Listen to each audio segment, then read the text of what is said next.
Next question says, the market system does not produce public goods because A, there's no need or demand for such goods. B, private firms cannot stop consumers who are unwilling to pay for such goods from benefiting from them. C, public enterprises can produce such goods at lower costs than can private enterprises.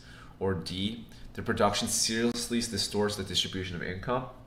So I think for understanding public goods, it's important to understand there are two facets that define the public goods case. The first criteria is this idea of non-excludability. And what non-excludability refers to is the idea that if this good is being produced, how capable are you of stopping others who have not paid for that good from using that good, right? And for many things that are non-excludable, the answer is basically no. You can't stop people from consuming this good even if you wanted to.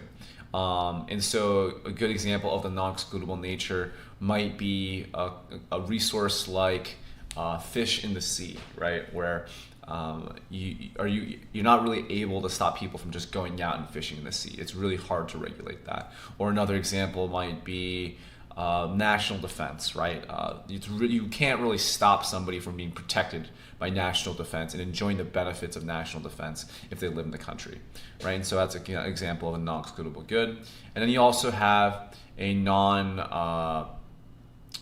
what's the other one? Non-excludable and our non-rival. A rivalry refers to the idea that if one person consumes this good, does it impact the ability of other people to consume this good? And if the answer is that it's a non-rival good, then the answer to that question is yes. No. No. Non-rivalry means that one person's consumption of the good has no impact on another person's consumption of the good. You can think of this as a very lightly used highway. My ability to use that highway and my decision to drive onto that highway has no impact on someone else's ability to enjoy the benefits of that highway as well. And so that's an example of non-rivalry. And you put those two criteria together, and again, we have this idea of public goods being both non-rival and non-excludable. And so what we see in this question is asking, why does a market system not produce public goods?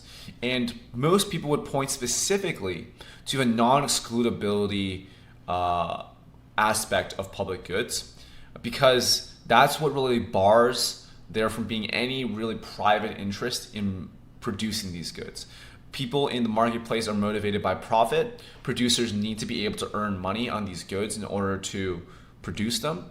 And so if in a specific market system, there's no ability to prevent people who have not paid for these goods from using these goods once they've been produced, there's really no capability to monetize the production of those public goods. And so private firms lack the incentive to engage in that kind of production, and that's why the government has to step in and provide those goods.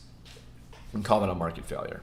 So going back down the list, which one of these answer choices seems to best fit our analysis of public goods? A says there's no need or demand for such goods. That's not true. I would say there's definitely a need for national defense. The market system doesn't provide it, but that's because that's why the government does. But it's still necessary, and there is demand for such goods. B says private firms cannot stop consumers who are unwilling to pay for such goods from benefiting from them. This is true. This is really fitting with this idea of the non-excludability nature of public goods. So we're going to keep an eye on this one. C says that public enterprises can produce such goods at lower cost than can private enterprises, and that's not really the main thrust of why there's no private production of public goods, right? It's still answer choice B that really hits the nail on the head from that point of view. And finally, D, their production seriously distorts the distribution of income. And again, I'm not really sure where this notion comes from. I'm not sure what the link is between producing public goods and distribution of income. So B is still going to be the best answer here.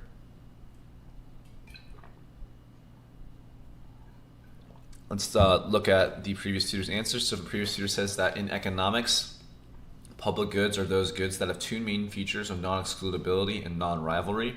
Non-excludability is a feature which states that no one can exclude a person for consuming that good, even if they don't pay for that good, like roads, streetlights, etc. On the other side, Non-rivalry is a feature which states that if a person consumes a particular good, then it does not reduce the amount of good for another person. The public good is not produced by the market system because of these two features. So we can say that option B is the correct option. And so I would push back a little bit on this, right? Because I don't believe non-rivalry inherently means that there's not going to be private production of a good. I can give an example, right? Well, first let's write this out. It's the non-excludability aspect of public goods in particular that eliminates the motivation of private parties to produce the good. A non-rivalrous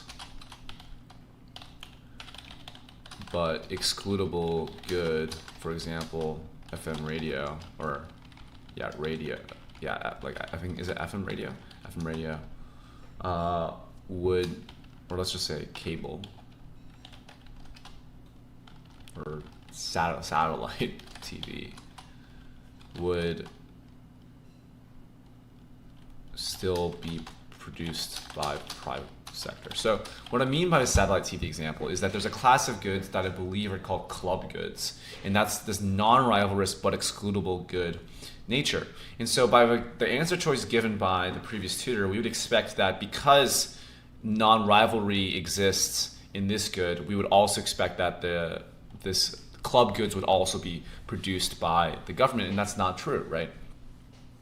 We see examples of non-rival but excludable goods all the time being produced by the private market. The classic examples like cable or satellite TV, where it's non-rival because for the most part, one person's consumption of satellite TV doesn't really prevent the neighbor or the next person over from also buying that subscription and getting access to that satellite TV, right?